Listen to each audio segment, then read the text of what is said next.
مساء الورد والياسمين على أجمل متابعين في الدنيا. عاملين ايه؟ يا رب تكونوا بخير وبصحة دايما، يا رب كده. أشوفكم دايما في أتم الحال، وربنا كده ساترها علينا جميعا وعليكم ويفرح قلوبكم كده الجميلة.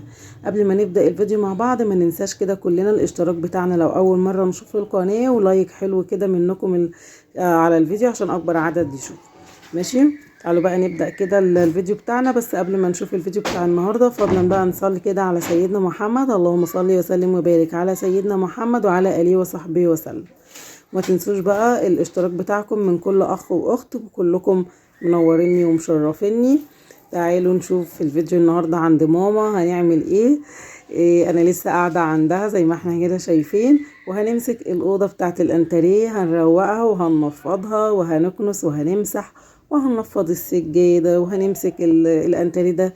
الكسوة بتاعته متبهدلة والأوضة متبهدلة خالص مطرح ما كنا قاعدين فيها. قلت بقى نروق عليها كده ونخليها زي الفل، عشان المكان اللي بيبقى مكركب بيبقى كئيب. والله العظيم بيبقى يخنق كده، ده مرمي كده وده مرمي كده، وده متشال من مكانه، والمخدات مش مترتبة، والأرض عليها تراب. الواحد كده بيحس باكتئاب. لازم عشان نكسر الحاجز ده نمسك المكان كده ننفضه ونروقه كده ونخليه زي الفل. ماشي، فانا قلت بقى وانا قاعده كده اشيل السجاد انفض واكنس الارض. عايزه اقول لكم السجاده دي مليانه تراب بطريقه فظيعه قوي، يمكن علشان هي قريبه من البلكونه، واحنا دايما يعني شايلين الستاره وفاتحين البلكونه باستمرار. مش عارفه، بس كل ما اجي اروقها او انفض او كده بيطلع منها تراب كتير جدا. بصوا انا هنا كنت قفلت الفيديو ورجعت تاني، مسكت السجاده قدام باب الشقه قعدت انفض فيها لما طلعت كل التراب اللي فيها. وقلت بقى نروق الكركبه اللي موجوده في الاوضه، ونشيل الكراسي كده نكنس تحتيها، وننفض الانتريه ونرص كده ونرتب وننظم الكسوه بتاعت الانتريه نظبطها كده. نمسك الارض نكنس ننفض، يعني نخلي كده المكان مليان طاقه ايجابيه كده عشان الواحد يبقى قاعد مستريح. فهنا زي ما احنا شفنا شلت السجاده من الارض ونفضتها، وهنا بنفض الانتريه والكسوه اللي معايا دي. انا بصوا ما بعرفش افرشها كويس، خدت مني مجهود مع ان هي سهله وبسيطه قوي. بس هي الفكره في ان انت يعني تشديها كويس، تنظميها وترتبيها كويس على الكنبه علشان تبقى مشدوده وشكلها حلو. فهي خدت مني وقت بصراحه، بس عرفت اعملها، يعني ان انا مش متعوده عليهم ما عنديش منهم. بس حاولت ان انا اعملها والحمد لله عملتها، وكان الشكل النهائي هتشوفوه في اخر الفيديو. الانتريه كان زي الفل، وحطيت الكسوة دي عليها. بصراحة الكفر ده رتبته صح وعملته عليه وشدته كويس وخليته قشطة كده. في اخر الفيديو هتشوف الشكل النهائي. الانتريه كده والكنب والكراسي يعني مترتبين حلو قوي، والشكل النهائي كمان مريح نفسيا. يعني اول الفيديو احنا شايفين اصلا لحد دلوقتي لسه في كركبه وتراب والارض لسه ما اتمسحتش والحاجه مكركبه. لا، هتشوفوا حاجه تانية كده في اخر الفيديو. تحبوا ان انتوا كده تيجوا تقعدوا على على الكنب بتاع الانتريه عندنا، من كتر ما هو كان شكله فعلا مريح وجميل. وتسلم ايدك يا صبوح. اخ يا ربي. المهم قولوا لي كده انتوا عاملين ايه، واخباركم ايه، وعاملين ايه اصلا من غير صبوحه؟ الناس اللي كل شويه تقول لي احنا متعودنا ان كل يوم يكون في فيديو، بالكتير قوي كل يومين، فمتغب يعني يا صبوحه ما تغيبيش علينا. عايزه اعرف منكم بقى عاملين ايه من غيري ومن غير الروتينات والفيديوهات بتاعت اليوميه. قولوا لي اخباركم ايه، بتروحوا فين وبتتفرجوا فين؟ وبتشوفوا فيديوهات مين؟ المهم بجد عايزه اعرفكم ان هو غصب عني والله، بس هعدي بس الفتره دي وان شاء الله هنحاول نرجع بروتيناتنا تاني باذن الله، وبتنظيفاتنا اللي ما بتخلص. احنا عارفين ان يعني روتيننا اليومي في البيت ما بيخلص، من غسيل مواعين ومطبخ لتحضيرات غدا، فطار بقى وعشاء وغدا، الاكل يعني تحضيرات الاكل اليوميه دي، الترويق والتنفيض، الكنس، المسح، الغسيل. يعني هو شغل البيت يوميا ما بيخلص. فهنا ما بصورش كل يوم عشان على حسب ظروفي، ولكن ان شاء الله لما نرجع برضو البيت هنحاول نرجع لكم بفيديوهاتنا اللي انتوا اتعودتوا عليها، ومش هغيب عليكم على قد ما اقدر زي ما عودتكم.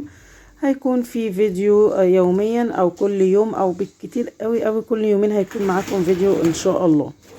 تمام كده؟ تمام يا صبوح، جشت عليك.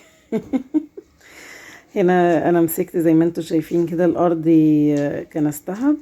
هنا تحت رجلي التراب كله اللي جمعته، بس لسه هنكنس تاني ونكمل كنس. الكرسي اللي في الوش حاولت ان انا ارش الكفر. قفلت التسجيل ورجعت لكم تاني لان تليفون ماما رن وكده، فقفلت نشوف مين وخلي ماما ترد وبعدين ارجع اسجل معاكم. كنت بقول ان انا حاولت الكرسي اللي في الوش ده ان انا اظبط الكفر بتاعه او الفرش بتاعه، والحمد لله عرفت، لان انا زي ما قلت لكم مش متعوده عليه، بس عملته كويس وشديت الكرسي كويس جدا. وهنا بحاول اعمل الكنبه. عايزه اقول لكم الكنبه دي خدت مني وقت ومجهود بطريقه فظيعه.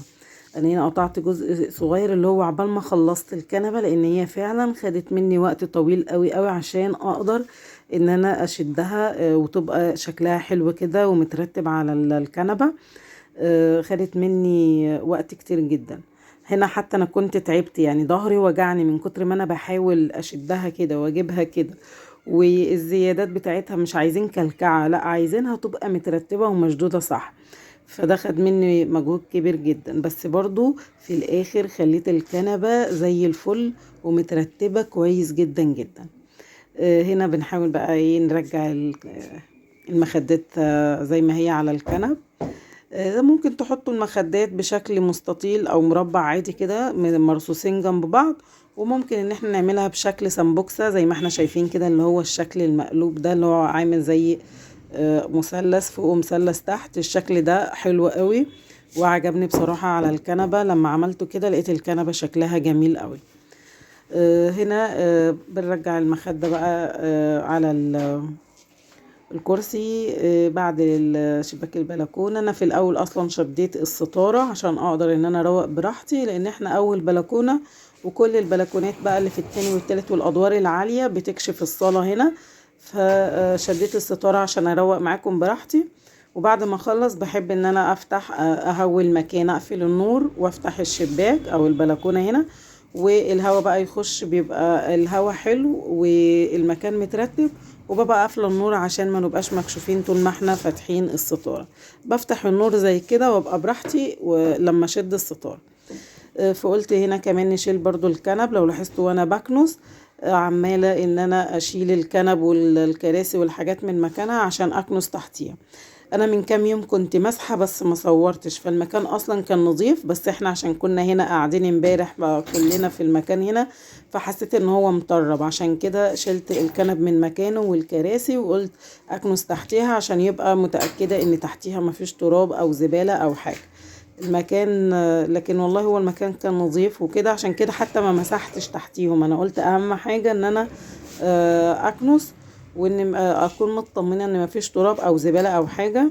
وبعدين بقى مسحت كده المسحه اللي هي بتاعه الروتين اليومي دي، المسحه اللي هي بتاعه السيراميك قدام الانتريه كده وقدام الكنب والحاجه، وظبطت يعني المكان. هنا برضو الكنبه دي خدت وقت بس مش زي الكنبه الكبيره، يعني الكنبه الكبيره خدت وقت كبير. هنا الكنبه دي خدت وقت اقل، وانا جريت لكم الحته الصغيره دي قلت علشان ما يبقاش الفيديو طويل على الفاضي يعني. فانا عملت الكنبة دي كمان على الرغم ان هي تعبتني برضو، بس مش زي الكنبة الكبيرة. وجريت الجزء ده عشان انتوا كمان ما تتعبوش معايا. انتوا هتتعبوا من كتر ما انتوا عينيكوا ايه ده، انت يبقى لك قد ايه في الكنبة يا صبوحة. فانا جريت الجزء ده عشان خاطر ما تتعبوش وما تزعلوش. وهنا برضو حطيت المخدات بتاعت الكنبة بالشكل اللي انا قلت لكم عليه، اللي هو مثلث فوق مثلث تحت اسمه السمبوكسة تقريبا، بس شكله حلو يعني مريح كمان للعين وحلو قوي. فهنا انا كده رتبت الاتنين كرسي والاتنين كنبة ونفضتهم، وحطيت الكفر بتاعهم وخليت الانتريه كده والكنب بالكراسي كده زي الفل. شديت الستارة زي ما احنا شايفين وكنست الكنسة الجميلة بقى بتاعتنا. ناقص يعني بقية الكنيس اللي هو يعني الكاميرا مش جايباه، اللي هو في نهاية المقشة كده، بس الكاميرا مش باينة. قلنا بقى نكمل الكنز عشان نبتدي بقى نمسح المسحة الحلوة بتاعتنا. المسحة اللي فيها بقى شوية ديتول حلوين في المية، شوية معطر، شوية اسمه ايه، شوية شاور. خدت شوية شاور عشان يعمل رغاوي في المية. وعايزة اقول لكم الشاور ده ريحته فظيعة جدا، جميلة قوي قوي، مع المعطر اللي انا حطاه مع الديتول مع شوية الخلطة العسل دي في المية. يعني كان فيه كمية طاقة ايجابية في المكان ما حصلتش. الريحة جميلة قوي قوي. والمسحة الايه انا كنت عايزة اقول المسحة، بس هي طولت مني طولت مني شويتين.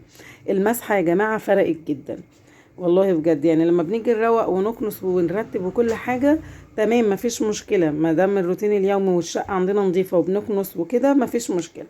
انما بقى لما بنحب كده نزود الروتين بتاعنا بشوية مية ورغاوي ونمسح، او حتى ندي تلميع للارض. يعني مش شرط حتى ان احنا نمسح ندلق مية كتير، لا، نلمع الارض بشوية ديتول. بجد برضو الموضوع بيفرق جامد، والريحة بتبقى حلوة، والمكان بيبقى كأنه متعقم كده، في ريحة حلوة في المكان، والمكان مكنوس وممسوح ومترتب. فده بيفرق جدا جدا. فهنا جبت معايا برضو الجردل في الحاجات الحلوة اللي قلت لكم عليها، ومسحت الارض ولمعتها وخليتها زي الفل، و100 فل و14 وجشطة وجشطة جشطة عليك يا سبوح. شكرا لوجودكم معايا، وشكرا للي وصل بالفيديو لحد هنا. يعني برضو 11 دقيقة، ده بطل اللي هيوصل لآخر الفيديو هنا هيعتبر يعني ان انتوا فعلا محبين للقناة، ومحبين ان انتوا تكملوا الفيديو للآخر. واللي وصل معايا لحد هنا يقدر يكتب لي في الكومنتات ان انتوا وصلتوا لحد الأوضة وانا بمسح، هعرف من كومنتاتكم الجميلة. وعايزة اقول لكل اخ واخت بجد انتوا وجودكم منورني ومشرفني، وشكرا ليكم ولحضوركم معايا، وربنا يديمكم في حياتي نعمة يا رب، اللهم امين. وهنا بنمسح بقى تحت الكرسي، تحت الكنب، بنمسح سيراميك من قدام كده الكنب بالكراسي، ولمعت الارض وخليتها تمام. يعني يا رب، لا اله الا انت سبحانك اني كنت من الظالمين. اللي سمعني يا جماعة دلوقتي ما تنسوش برضو ماما بدعوتكم الحلوة ودعوتكم الجميلة، عشان ربنا يقومها بالسلامة. وبعدين اطلع بقى شقتي ونرجع نصور كمان تاني في الشقة عندي، ونشوف تنظيفات البيت بقى عندي. زمان البيت محتاج شغل كتير، انا بطلع اعمل شوية حاجات وانزل، بطلع اكل، بجيب اكل، بودي غسيل، بجيب غسيل، بشوف يعني طلبات البيت ايه سريعا كده. ولكن البيت بعد ما اروح محتاج تنظيف كامل، كل حاجة هتتشال وتتعمل، لان يعتبر برضو ايديا مش في الشقة بنسبة 100%. فان شاء الله استنوني باذن الله لما اروح البيت ان شاء الله. وعايزة بقى دعوة حلوة منكم كده ان ماما ربنا يقومها بالسلامة. وشكرا اصلا لكل اخ واخت اللي دعوا الماما في الفيديوهات اللي فاتت، بجد شكرا لكم جدا. بصوا السجادة دي شكلها حلو ازاي، والله اللون النبيتي مع البيج والوردة البارزة اللي هي في النص دي مخلية السجادة شكلها حلو. شايفاها كده لطيفة على الارض ومنورة كده، يعني الوردة مخلية الارض زهرة شكلها حلو.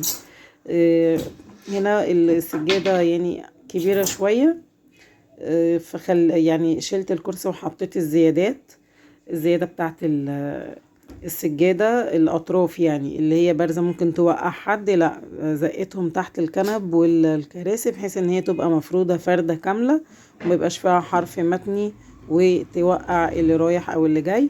فهنا عايزة اقول لكم ان ده كان الشكل النهائي. خلصت الأوضة، وبرجع الترابيزة بقى مكانها، وهنحط المفرش والطفاية. وده كان آخر الفيديو معايا، كنسنا ونفضنا ومسحنا ورتبنا وخلينا المكان 10/10. فيا رب الفيديو يكون عجبكم والروتين يكون عجبكم، وانتظروني طبعا في فيديوهات جديدة وروتينات جديدة إن شاء الله الفترة اللي جاية. وشكرا ليكم جدا جدا. أنا هنا بشكركم وبقول لكم أنا خلصت، ومع السلامة. وربنا يديمكم في حياتي نعمة يا رب، اللهم امين. وده كان الشكل النهائي، وشكرا ليكم، والسلام عليكم ورحمة الله وبركاته.